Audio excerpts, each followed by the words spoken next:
Qué mamarracho que es Laura Alonso, qué chanta, por Dios. Tiene una causa por no permitir la auditoría. Ella, la campeona mundial de la transparencia, no permitía que la Auditoría General de la Nación auditara a la Oficina Anticorrupción. Tiene, por supuesto, ya fue a indagatoria esta semana por encubrir al ministro Aranguren cuando era ministro. Está denunciada por encubrimiento.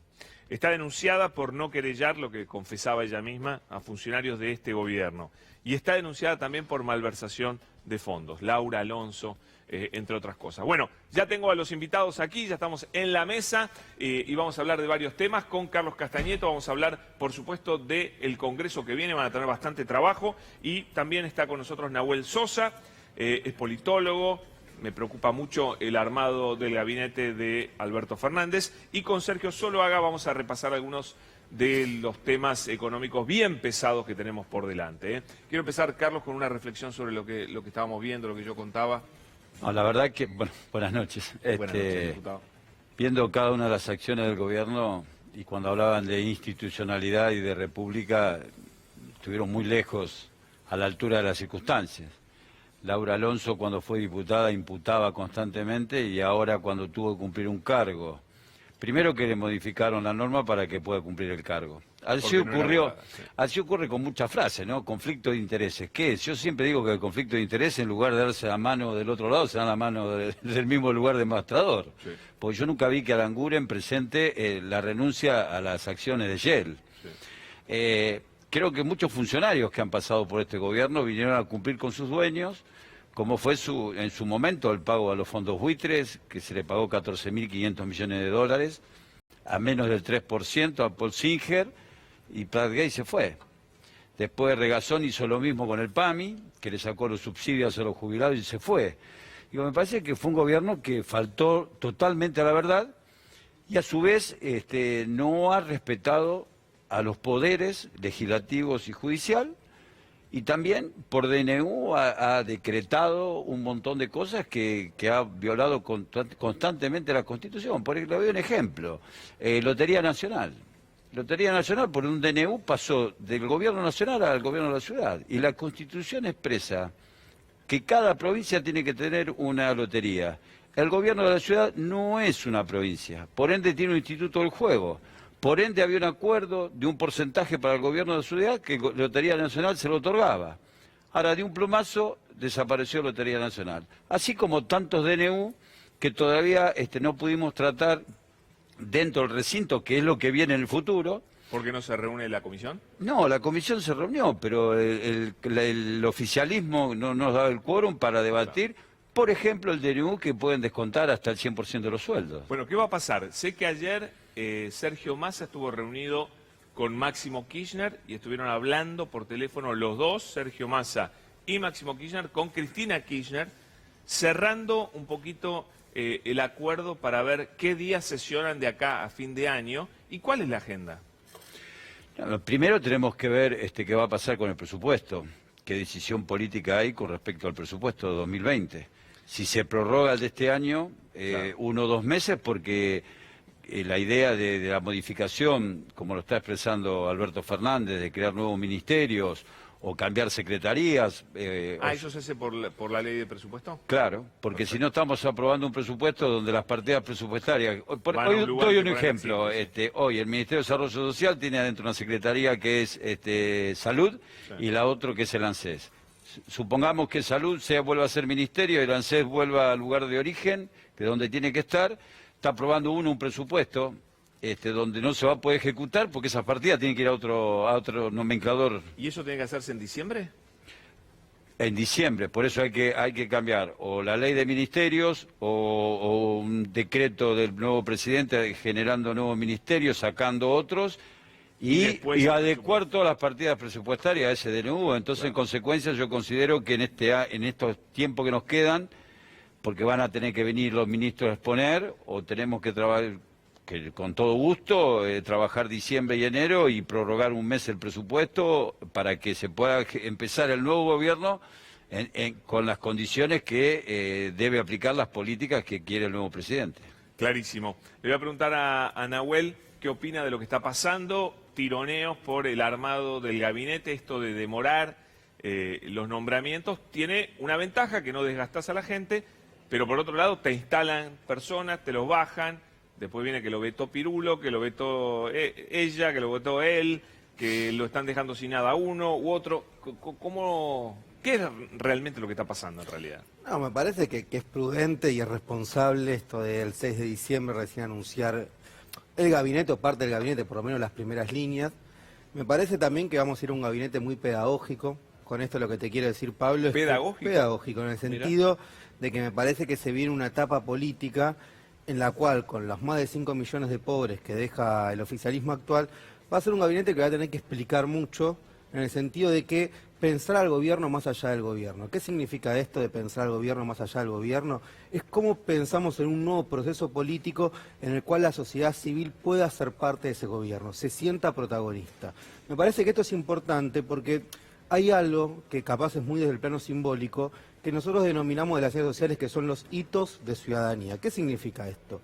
Por ejemplo, cuando Néstor Kirchner asumió, vos te acordás mucho más que bajó el cuadro de Videla, que capaz cuál fue la primera paritaria, por darte un ejemplo. Sí, ¿no? Sí.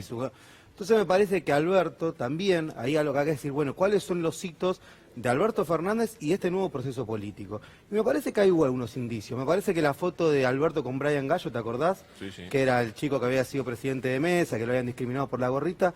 Fue muy interesante porque fue plantear, hay una desigualdad económica, pero también Cambiemos nos deja una pesada herencia económica, pero una pesada herencia cultural. Una injusticia simbólica. Acá no hay ciudadanos de primera y ciudadanos de segunda. Y me parece que hay una segunda clave que se viene planteando, que es la idea del acuerdo social. Y esto es importante porque creo que el acuerdo social se lo puede pensar en dos dimensiones.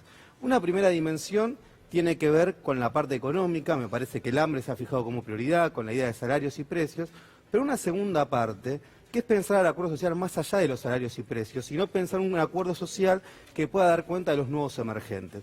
Te hablo de los feminismos, te hablo de las luchas socioambientales, te hablo de los trabajadores de la economía popular, es decir, algunos colectivos que algunos están organizados institucionalmente, pero hay otras demandas que no están organizadas. ¿Y por qué es importante esto? Porque cuando uno ve todo lo que está pasando en la región, es muy importante poder conectar las demandas de la sociedad civil con las agendas políticas.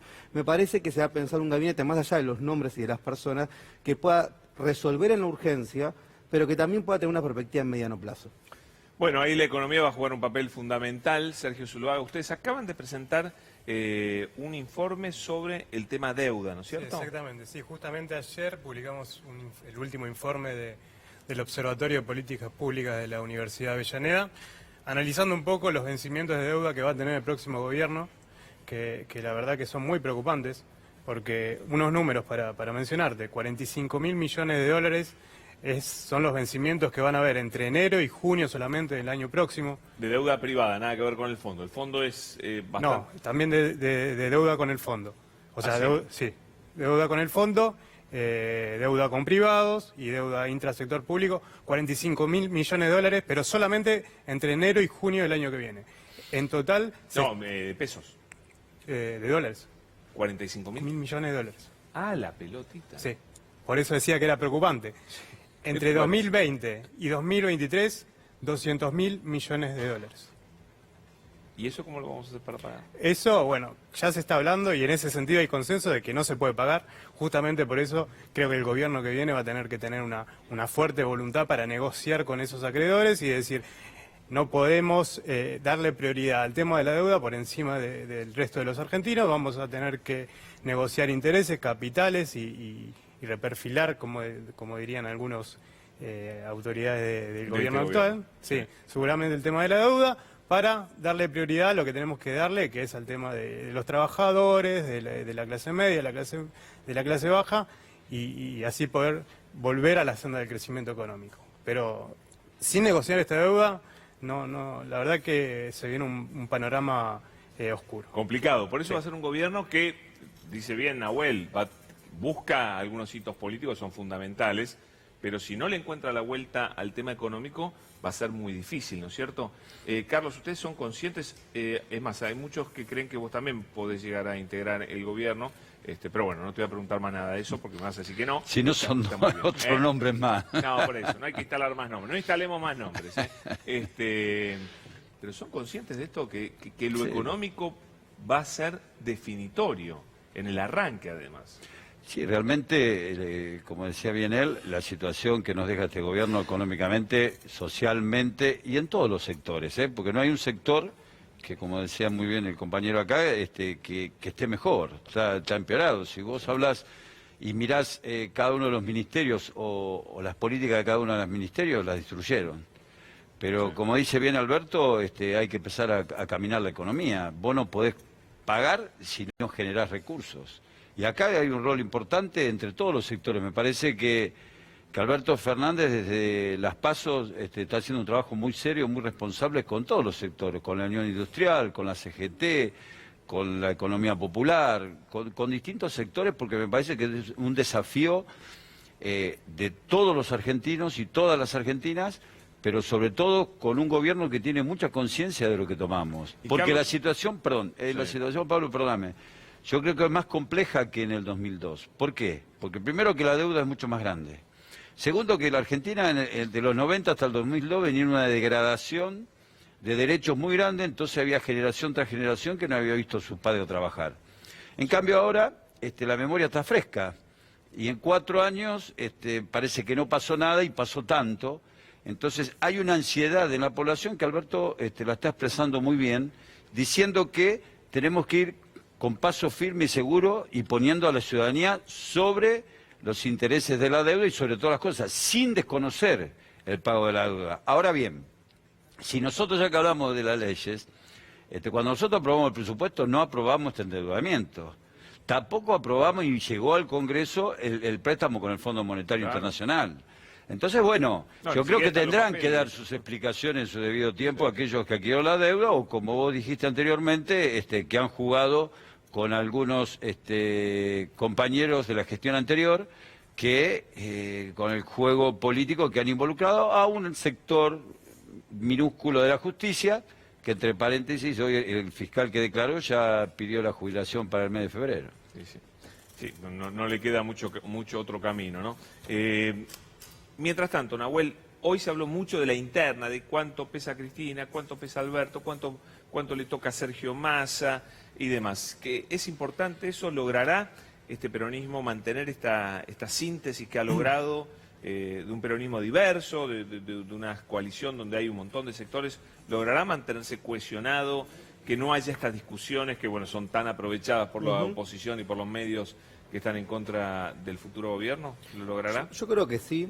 Me parece que el Frente Todos es uno de los frentes más heterogéneos y plurales de la vuelta a la democracia, y eso es un valor. Entonces hoy creo que tiene el desafío de transformar ese frente electoral en un frente político. Creo que lo que se viene es construir el todismo, podríamos decir. Y me parece que en el caso de Cristina y Alberto, que muchas veces se fijan ciertos medios en eso, creo que Cristina es una de las jugadas más audaces en la historia política, o una de las más importantes, que fue resolver la ecuación, que sin el kirchnerismo solo no alcanzaba, pero tampoco se podía hacerlo sin el kirchnerismo, solo con el kirchnerismo. Me parece que esa ecuación fue resuelta, que hay un consenso básico dentro del Frente de Todos, que es el neoliberalismo nunca más. Y me parece que ahora el gran desafío es seguir ampliando el Frente de Todos, ir a desarmar ese 40%, porque me parece que ese 40% es efímero también. De la misma manera que el 48% del voto del Frente para la Victoria es un voto que hay que ir a consolidar. Es decir, en algunos casos fue voto por enojo con el oficialismo actual, en otros fue un voto por una apuesta política, pero me parece, si uno se detiene un segundo en ese 40%, creo que es importante. Probablemente hay un voto, lo que llamamos comúnmente en sociología o en las ciencias políticas, que es el voto duro, no que es un voto inamovible, pero hay otro voto que me parece que hay que dialogar. Y esto creo que es importante porque a mí algo que sí me llamó la atención de la campaña de Macri cuando arrancó con el Sí se puede, era que por primera vez uno veía a ciertos sectores de derecha en la calle que no era de forma autoconvocada y que se pasaba de un discurso que arrancó siendo no peronista, después pasó a ser antiperonista y después pasó a ser antiquillerista. Y cuando vos hacías focus group, ya se desplazó del antiquillerismo, que la pregunta era por la corrupción, y pasó a ser por el ascenso social. Sí, porque como que de alguna manera esa idea de prefiero tener flaco el bolsillo pero conservar la distancia social. Y esto me parece, como yo te decía, se dejó una pesada herencia económica, pero también cultural. ¿Qué quiero decir con una pesada herencia cultural? Que dejaron un discurso muy fuerte de estigmatización hacia el que se iba cayendo del mapa. ¿Sí? El choriplanero, el vago. Y en los sectores medios un discurso muy fuerte de precarización de la vida. No solo que se naturalizó la precarización, sino que hasta que se hizo un culto de la precarización. Con esta idea de los microemprendedores. ¿no? Entonces, de alguna manera, esta idea que lo que hace es revictimizar a la víctima. ¿no? Entonces, paradójicamente, volviendo a lo que decías vos al principio del programa, Una élite que arrancó con 1/3 de CEOs en el gobierno, y sumando lo que decía Carlos, no es conflicto de intereses, eso es una élite que viene a hacer negocios de una manera depredadora, porque si no podría haber sido un proyecto incluso que se podría haber quedado mucho más tiempo. Sí, Y que ha construido también en el plano cultural, insisto con esta idea, por ejemplo, la idea de calidad institucional. Y no es cierto que en los últimos 4 años hayamos estado mejor institucionalmente, no es cierto que las universidades, su calidad haya estado mejor por el gobierno, la para justicia, nada. o sea, lo que supuestamente, y con esto sí te Bien. cierro, que también hay que estar atravesado este gabinete y lo que se viene por un marco regional que hoy es imposible obviar y que Complicado. muchas veces en nombre de la República se voltean democracias. Bien, gracias, Nahuel. Gracias a vos, Pablo. Sergio, ¿cómo terminamos el año con estos aumentos? Tenemos aumentos del fin de semana importantes, ¿no? 5% de la nafta y Ya demás. tuvimos aumento de la nafta 5%, vamos a tener aumento de prepaga del 12% en diciembre, terminan el año con un 60% de aumento, pensando que los salarios crecieron un 44% hasta ahora interanual, o sea, muy por encima de los salarios. Celulares también vamos a tener aumentos y también, hay que decirlo, el gobierno acabó con se terminó el programa Precios Esenciales. Ya que- terminó sí, también. terminó también y ya a partir del 10 de diciembre hay algunos informes privados que dan cuenta de que algunos mayoristas incrementaron sus precios entre un 8 y 12%. Y eso evidentemente se va a ir a la inflación minorista y se espera que en los últimos 2 meses, o sea, noviembre y diciembre, más o menos inflación promedio del 4,4% en ambos meses, o sea, anual se espera que termine el gobierno con un 55% de inflación, lo que es altísimo, y con salarios creciendo 10 puntos por abajo de eso. Qué bárbaro. Gracias, muy amable. por eso. Gracias, ¿Puedo decir una diputado. cosa? Sí, para el A cierre. pesar de todo este panorama, Sí. nosotros estamos muy confiados que vamos a sacar a la Argentina adelante Ah, y mira el tenemos fe optimismo, vamos todavía. que vamos. No, ¿Eh? por supuesto, porque Es si fundamental nos porque presentamos la economía son expectativas también, ¿eh? No, porque si nos presentamos a las elecciones y la ganamos es porque estamos convencidos que esto lo vamos a sacar adelante. Ojalá sea así. Gracias, Carlos. No, gracias Muy a vos. amable. Gracias, Gracias. Señores, cuando volvamos, mano a mano con Miguel Rep, el humorista, por supuesto. Vamos a hablar del humor, de si tiene límites, de Evita, de su último libro, de la polémica, por supuesto, de todo con Miguel Rep. No se lo pierdan.